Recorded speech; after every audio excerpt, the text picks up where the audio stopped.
Hello' viewers, পোনপ্ৰথমতে আপোনালোক সকলোকে আমাৰ এই চেনেলটোলৈ স্বাগতম জনাইছোঁ। আজি আমাৰ এই ভিডিঅ'টো আগৰ ভিডিঅ'বোৰতকৈ অলপ পৃথক হ'ব, কিয়নো আজি আমি এই ভিডিঅ'টোত কোনো ইংলিছ গ্ৰামাৰৰ ওপৰত আলোচনা নকৰোঁ।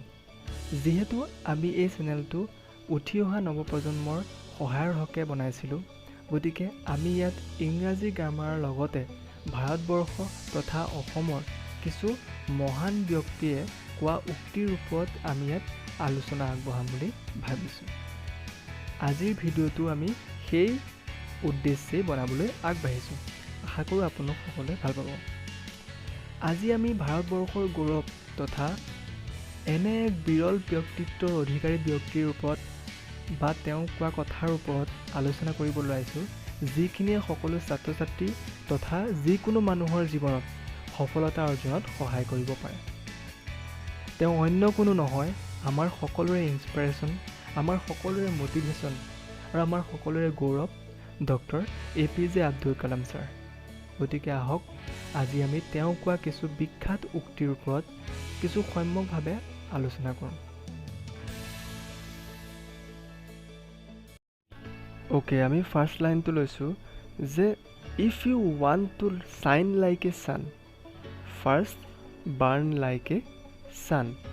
ইয়াক অসমীয়া ক'লে কি হ'ব যে যদি তুমি সূৰ্যৰ দৰে উজ্জ্বল হ'ব খোজা, তেন্তে প্ৰথমে সূৰ্যৰ দৰে জ্বলিবলৈ শিকা।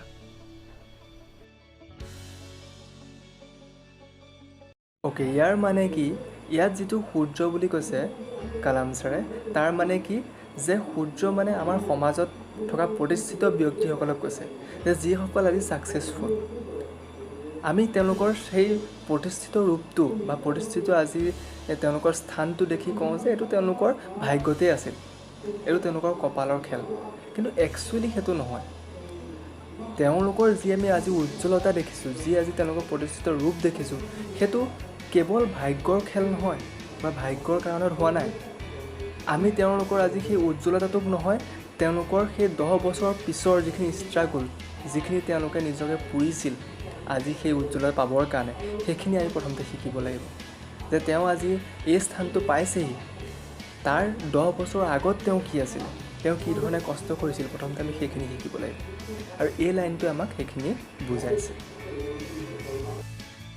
Next, a dream is not that which you see while sleeping, it is something that doesn't let you sleep. এক যদি আমি অসমীয়াত কওঁ কি হ'ব যে সপোন সেইটো নহয় যিটো আপুনি শুই থাকোঁতে দেখে, সপোন সেইটোহে যিটোৱে আপোনাক শুব নিদিয়ে।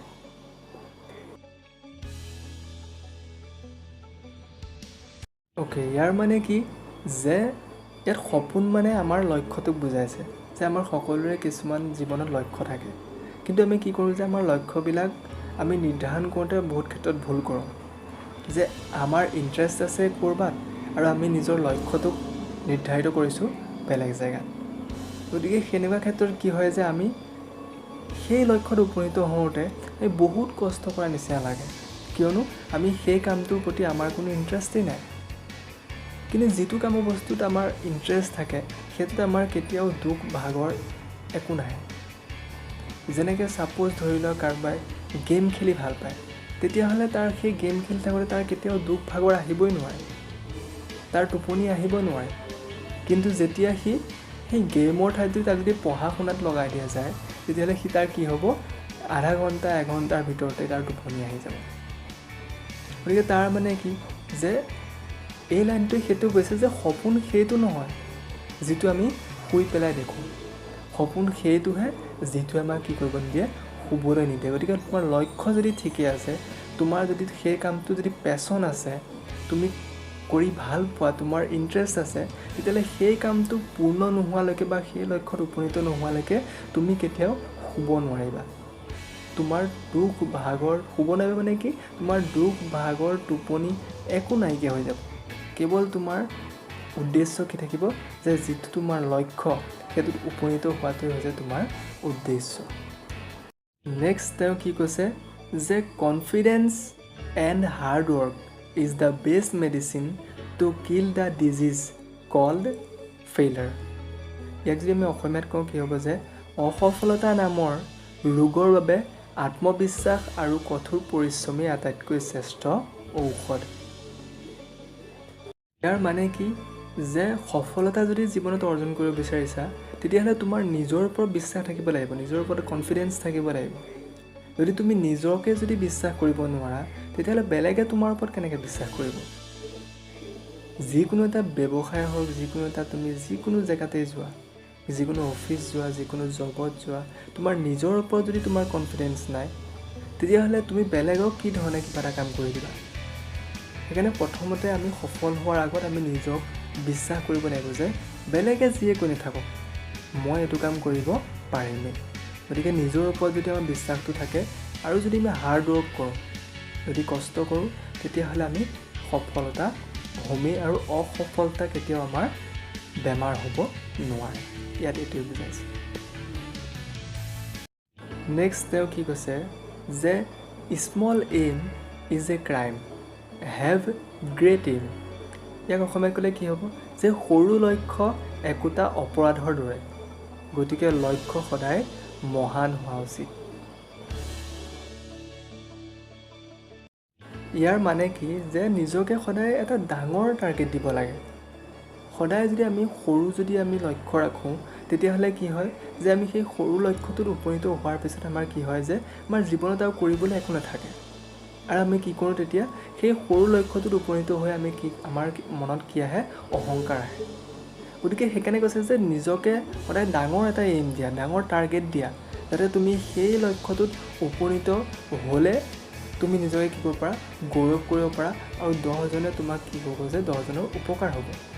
আৰু যদিও তুমি সেই ডাঙৰ এইমটো যদি তুমি নিজক দিছিলা তাক যদি উপনীতও হ'ব নোৱাৰা বা সেই লক্ষ্য তুমি যদি ছাকচেছ হ'বও নোৱাৰা, তথাপিও তোমাৰ বেনিফিট কি আছে যে তোমাৰ কেতিয়াও জীৱনত তুমি এচিভ কৰাখিনিৰ ওপৰত অহংকাৰ নহয়। কিয় নহয় যে তুমি বিচৰাটো তুমি কৰিব নোৱাৰিলা। গতিকে তুমি যিখিনি পাইছা সেইখিনিৰ ওপৰত তোমাৰ কেতিয়াও অহংকাৰ হ'ব নোৱাৰে আৰু তুমি যিখিনি পালা সেইখিনি বেলেগ মানুহৰ কাৰণে এটা great success. Okay, today's last line but not the least is it is very easy to defeat someone but it is very hard to win someone. এইটো মোৰ আটাইতকৈ ফেভাৰেট হয় আৰু ইয়াৰ ইমান ইণ্টাৰেষ্টিং মিনিং আছে। মোৰ দৃষ্টিভংগীয়ে মই সেইটো বিচাৰি পাইছোঁ, আপোনালোকক ক'ম নেক্সট। মানে কি ইয়াত অসমীয়াত কি হ'লে কি হ'ব যে কাৰোবাক হৰুৱাবলৈ সহজ কিন্তু কাৰোবাক জয় কৰাটো অত্যন্ত কঠিন। তাৰ মানে কি? ইয়াৰ অৰ্থটো কি যে ইয়াত হৰা বা জিকাটো কোনো খেলত হৰা জিকাৰ কথা কোৱা নাই। ইয়াত হৰাটো মানে কি কৈছে যে তুমি মানুহজনৰ লগত বেয়া হোৱা, তুমি এজন মানুহৰ লগত বেয়া হোৱা মানে সেই মানুহজনক তুমি হাৰি গ'লা। গতিকে তুমি মানুহজনক বেয়া হ'বলৈ আটাইতকৈ সহজ, তুমি সেই মানুহজনক বেয়া ব্যৱহাৰ কৰি দিয়া বা বেয়াকৈ কিবা এটা কৰি দিয়া, তেওঁ বেয়া পোৱা কাম এটা কৰি দিয়া, তেওঁ বেয়া পাই গ'ল তোমাক। কিন্তু তুমি সেই মানুহজনক অন্তৰখন জয় কৰিবলৈ হ'লে তুমি তেওঁ ভাল লগা কাম লাগে তুমি গোটেই জীৱনেই কৰি থকা, তথাপিও তেওঁ তোমাক ভাল নাপাবও পাৰে। তেওঁক তুমি লাগিলে গোটেই জীৱনেই খুওৱা, তথাপিও তেওঁ তোমাক ভাল নাপাবও পাৰে। Because of your behaviour, because of your language, যিকোনো কাৰণত তেওঁ তোমাক বেয়া হ'ব পাৰে। কিন্তু তেওঁক ভাল পাবলৈ হ'লে তুমি গোটেই জীৱনেই লাগিলে কষ্ট কৰা, তথাপিও কি হয় সেইটো কম হয়। সেইকাৰণে কৈছে যে মানুহক হৰুৱাবলৈ আটাইতকৈ সহজ কিন্তু মানুহক জয় কৰিবলৈ আটাইতকৈ কঠিন। ঠিক আছে, আজিলৈ আমাৰ ইমানখিনি আছিল। ভিডিঅ'টো কেনে পালে আমাক জনাব কমেণ্টত আৰু চেনেলটো যদি নতুনকৈ ভিজিট কৰিছে চেনেলটো ছাবস্ক্ৰাইব কৰি থৈ যাব আৰু বেল আইকনটো ক্লিক কৰি থৈ যাব যাতে আমি নতুন ভিডিঅ' দিয়াৰ লগে লগে ন'টিফিকেশ্যন আপোনালোকলৈ যায়। ঠিক আছে, আজিলৈ ইমানেই, ধন্যবাদ।